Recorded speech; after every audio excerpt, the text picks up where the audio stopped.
What's up guys, it's me again, welcome back to the channel. It's Friday evening and I am absolutely fucking wrecked. What a massive week of work. But productive, as it always is. In fact, this week has been one of the most positive and most rewarding weeks of work that I've had in a long time.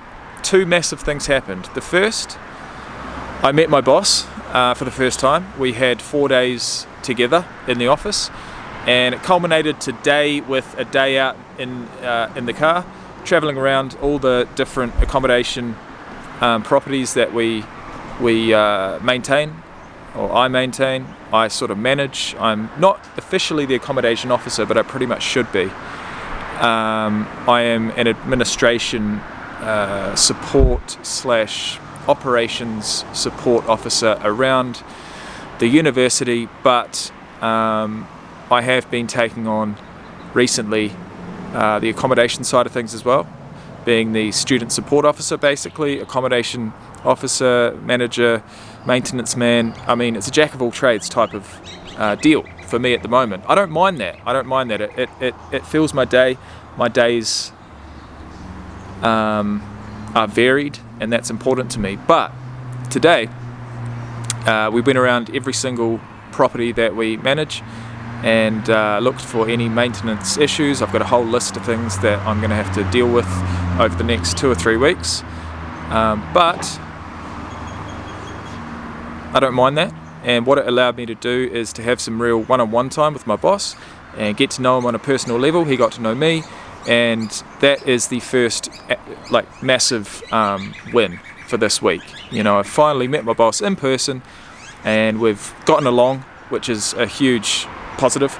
You know, talking to someone over the phone and over the internet and through Teams meetings is one thing, but when you have to spend an entire day with them one-on-one, that's when you really get to know someone. And it was great. It was great. It was really productive. The second thing, and the most important thing, is the fact that I have this piece of paper in my hand at this very moment, and it's a piece of paper that I've been waiting on, and it's a piece of paper that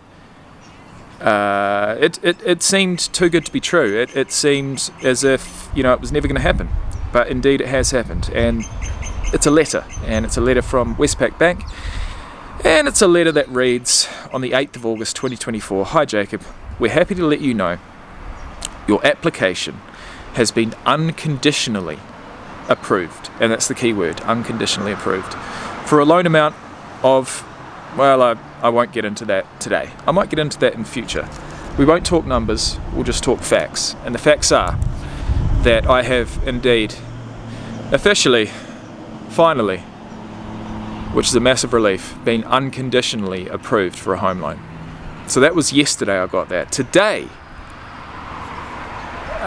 the building and pest inspection was completed at the property, and I wasn't in attendance, but the person that was Miffy, the mother of my 2 children, because they are going to be moving in to that property and effectively privately renting it from myself whilst I'm still here in Alice Springs. So she attended, she's checked the property out before I have, and she's absolutely stoked. It's a 4-bedroom, 2-bath, incredible property. It's a family home. It's going to be in the family for decades, if not centuries. You never know. I'll be long gone by that point. But with property, I've learnt my lesson. I've learnt a really, really rough, harsh lesson in the past, and that is, you know, do not sell unless you absolutely have to. It's an asset. Keep the asset. And unfortunately, you know, I was on the way to getting multiple investment properties. I had 2, and I sold one very, very prematurely because I was immature financially, and I got myself into a real state. I was almost bankrupt, and I was able to turn things around, pay off 50 grand's worth of credit card debt, and the way that I was able to do that was to sell one of my properties. But unfortunately, if I had kept it and somehow, some way paid that credit card debt off without having to sell something, then I'd be in a far better position now, because that particular property has increased in value by over $250,000 over the last 5 years, and that was a real kick in the guts to realise that. But you know, you live and learn, and lessons were definitely learnt, and I will never sell another property until unless I really have to, or unless I'm consolidating into possibly buying something worth just that little bit more. So either way, that's a little story for you. Now, so this week's been productive. It's been really rewarding for multiple reasons, and I've just gone through them. Now, there's a couple of things that are messing with me at the moment, and it's going to be related to the title of this video, and those are a couple of things I do need to clear up. I need to clear up a couple of things before continuing this YouTube channel, and before I completely and utterly lose my fucking shit.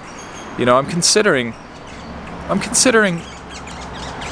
creating videos on this channel without a filter. I'm considering just saying exactly what I feel, and you know,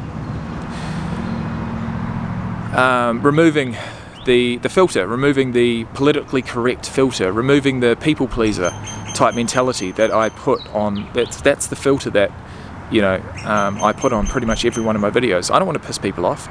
I don't want to get judged. I don't want the trolls to fucking have a field day with me. But at the end of the day, you're going to get trolls regardless. You're going to get people with unfounded opinions who you know, by the way that I read their comment, I mean they must have known me for years. They know me better than I know myself, with some of the opinions and the thoughts that come through this channel. And I'm almost over it. But that is something you have to expect when you broadcast your personal life over the internet. But there's certain aspects of it that I haven't touched on, or at least I haven't explained properly. So that's what I'm going to do today. Just a couple of things. And there's a couple of themes, you know, comment themes that regularly come through the channel, and they are regarding, number one, my children, and number two, my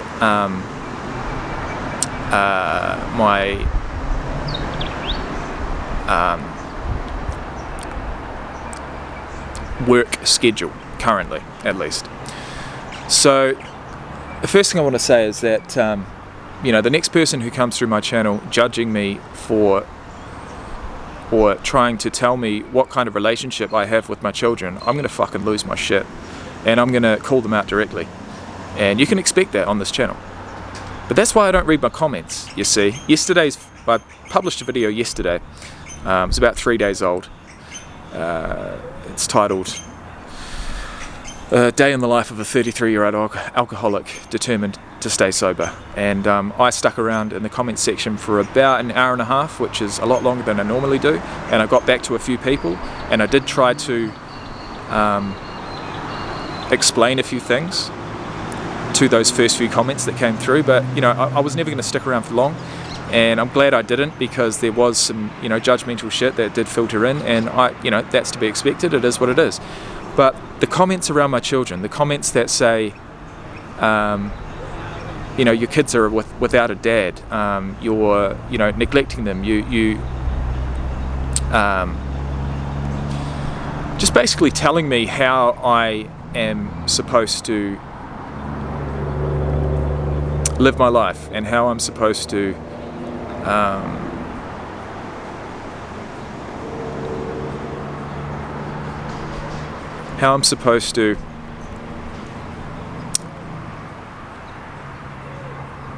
live my life as far as my children are concerned.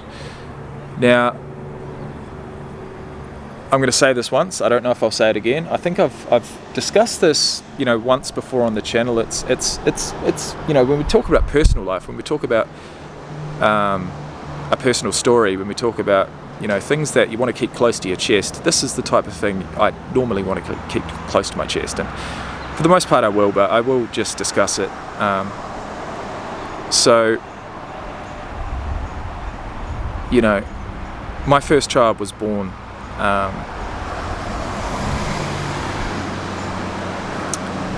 and conceived. Birth is one thing. Conceived 9 months earlier on a one-night stand.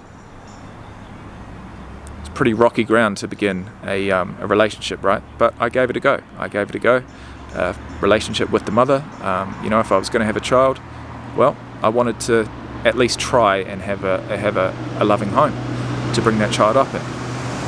And gave it a go, and it was all hunky-dory. It was all fucking sunshine and rainbows right up until Tate was born.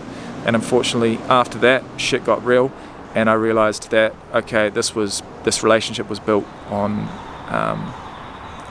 rocky ground, you could say, and also, when it came down to it, it wasn't going to work. To build a relationship around just having a baby. I mean, it's a pretty major thing, but it's not enough. And so I cut it off. And then we got back together very briefly. She conceived again. She's obviously very fertile, and we had a second child. And neither child have I ever regretted. I don't know where I'd be without those two kids to keep me grounded. But, like I said, very rocky ground and tumultuous relationship between the mother and I. Although there's one thing we have always agreed on, and that is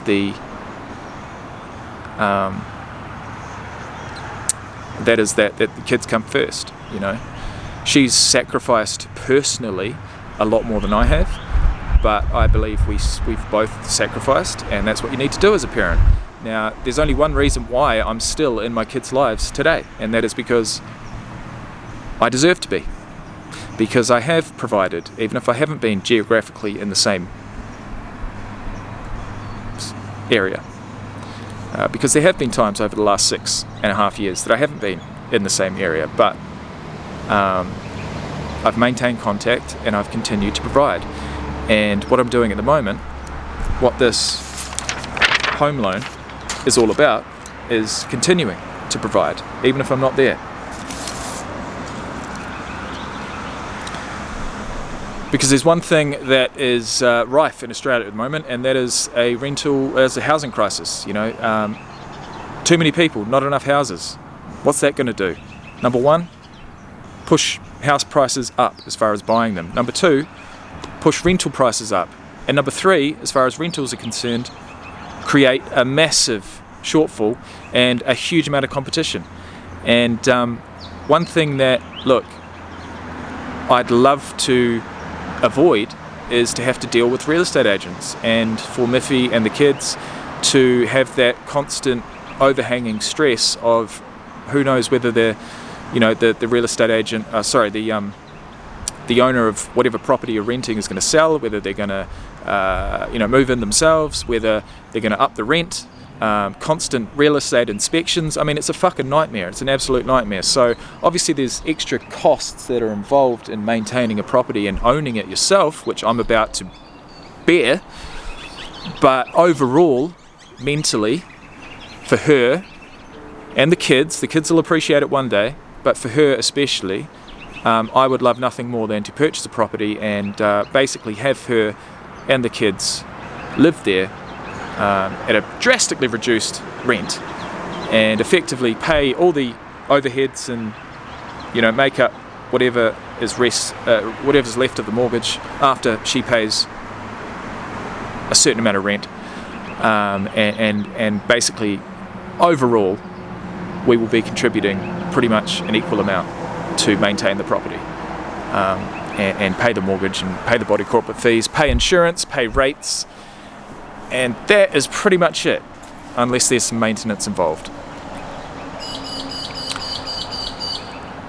And basically, it's no easy feat. It is no easy feat to qualify for a mortgage. Whatever the interest rate is that the bank's offering, which at the moment is about 6.5%, they will look at your income, look at your financial situation, and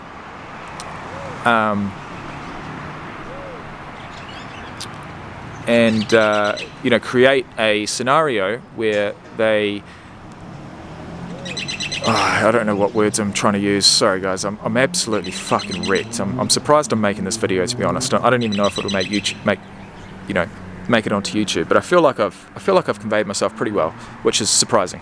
I didn't know how this was going to go. But the banks will, and the word has escaped me, but effectively they are going to judge you and your finances, your income, your financial situation on an interest rate that is 3% higher than what they may offer you. So let's say 6.5%. They're going to judge you and your income on an interest rate on that particular value of loan that you're applying for at 9.5%, and that is not an easy thing to achieve, especially on your own. Now, I didn't want to combine finances. I never have. I'm pretty staunch on that. Mafemio and I have different values when it comes to finances, and we have different minds when it comes to finances. I like numbers. I quite enjoy like budgets and spreadsheets and numbers and breaking things down. She doesn't. She really doesn't. So the only way that these kids were ever going to live in a family home that was owned, it was going to be up to me. It was going to be up to me. And I took that burden on my shoulders full force in about April this year. And so for the last 4 months straight, I have had nothing on my mind but qualifying for a home loan. So I can at least get that over the line, I can get them moved in, and then we can move on from there. And whatever comes, comes. And wherever I am, I am. But I know that the kids are going to be safe. I know that the family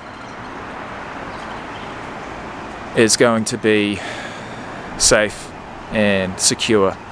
And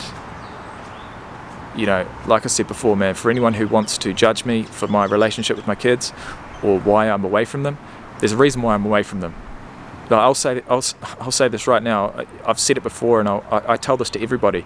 The most fun I can ever have in my life, the most fun, it's not playing sport, it's not going to the gym, it's not fucking watching UFC, it's certainly not drinking or smoking weed. It's hanging out with my kids. And I'd be doing that right now, all day, every day if I could. But I can't. Because I have remained here in Alice Springs working 2 jobs for the last 3 months, and I'll continue doing it for at least the next 6 weeks until settlement on the 16th of September, because I had to, and because there was only ever going to be one person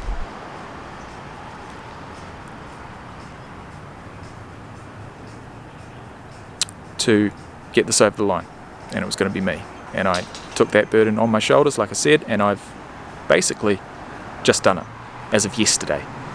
The loan is unconditional. They have assessed the value of the property, they've assessed my finances time and time again, and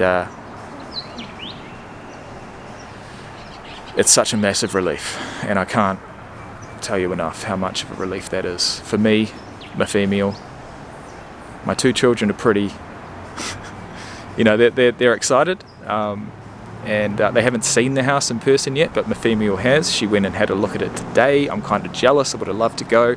She's excited, although, that excitement needs to be sort of contained until the day we get the keys, which is the 16th of September.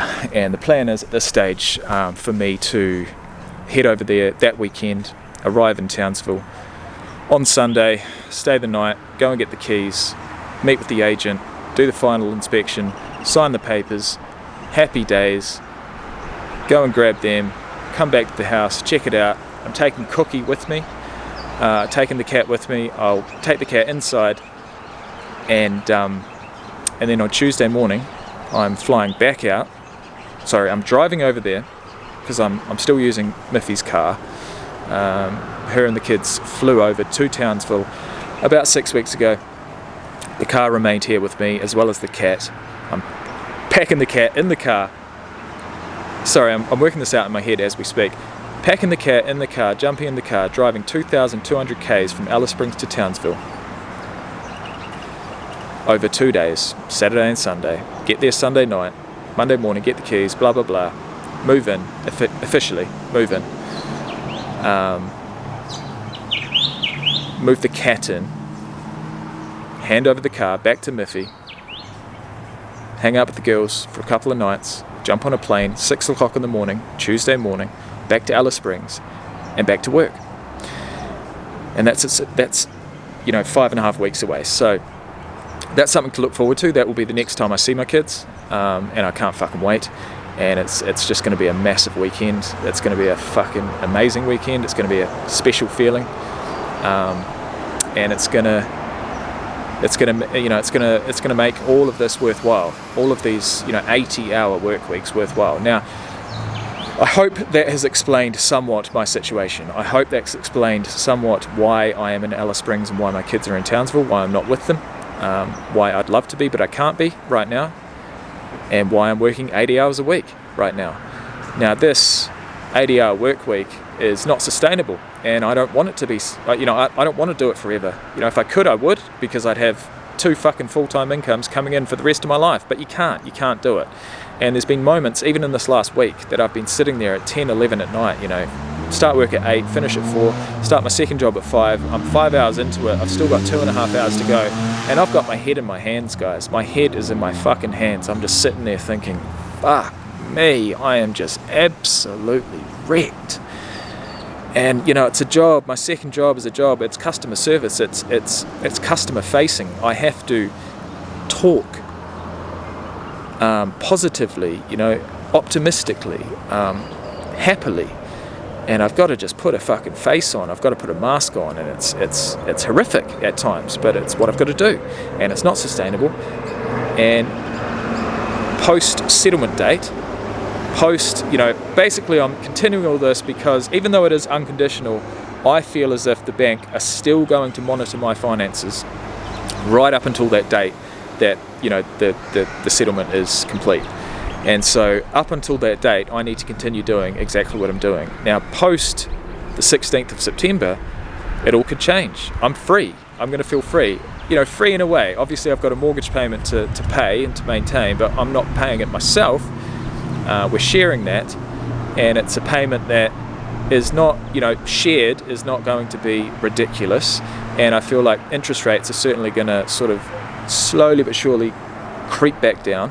I don't feel like they're going to go up any further than they are now. And even if they do, obviously my finance has been measured at an interest rate of something like 9.5%. Not that, if interest rates went up to 9.5%, the whole fucking country would collapse. No one would be able to afford their homes. But it's not going to happen. So if interest rates, in a couple of years, if they're down to something like 5.5% or 5%, that's gonna be absolutely amazing, and life will be sweet. And the value of the property is going to continue to go up. It's an investment property, effectively, and who knows? I'll be back to just working one full-time job, and I'll get my life back, and I'll be able to go to the gym again, and it'll all be happy days. But at the moment, it is head down, ass up, working as fucking hard as I can, earning as much money as I can, and lo and behold, it's fucking paid off. So you motherfuckers, you judgmental cunts, coming through, telling me what to do, telling me how much of a shit dad I am, telling me these 80, you're gonna work yourself into the ground, telling me you shouldn't be doing this, telling me anything but what I'm doing right now. I know what I'm doing. I've got a plan. The plan is in place. The plan is being executed, and I'm proud of myself. So this is me. This is my situation. I had to clear a few things up, and I'm glad I have. I'm going to watch this video back, not tonight, but tomorrow, and I'll publish it tomorrow. And it's been 24 minutes of me just trying to explain myself. But really, do I have to explain myself? Should I have to explain myself? No. But in some cases, when you decide to create a YouTube channel around addiction, around very sensitive subjects, you don't have to, but you probably should explain certain things, just so the audience knows, and just so, moving forward, we can sort of have that stuff already out in the open. And for those who've cared to watch and listen, you'll know, and you can continue to tune in. You can tune out, you can judge me, or you can support me. It is what it is. All I know is I'm going to be honest, and I'm going to continue to put my heart on my sleeve. It's something I've always done. It's something I'm prepared to do. I'm not ashamed of who I am.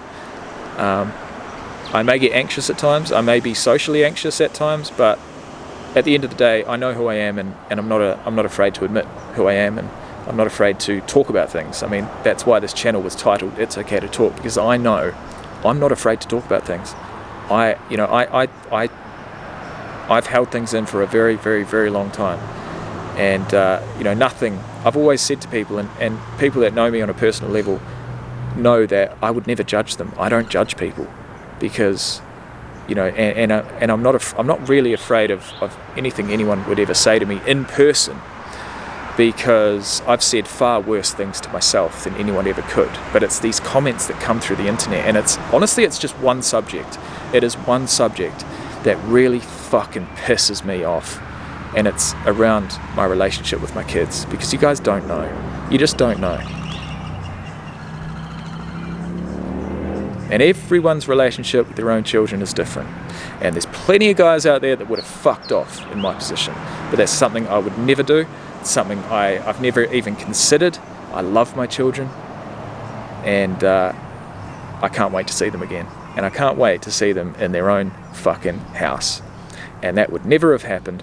That would never have been possible unless I've done what I've done over the last 4 months. It's been a massive shift. It's been a massive turnaround. I never knew you could work 80 hours a week. It's been character building, and tough times don't last, tough people do. And all of the fucking cliches you could ever think of, I could spurt out right now, but I'll call it there. It's a nice evening here in Alice Springs. I'm going to watch some rugby league and get up tomorrow morning and do it all again, because that's what we're doing at the moment. It's work, work, work. Everything else is falling to the wayside, and I'm okay with that for now. Unconditional approval, baby. That's what we wanted, that's what we came here for, and that's what we just got. Fucking oath.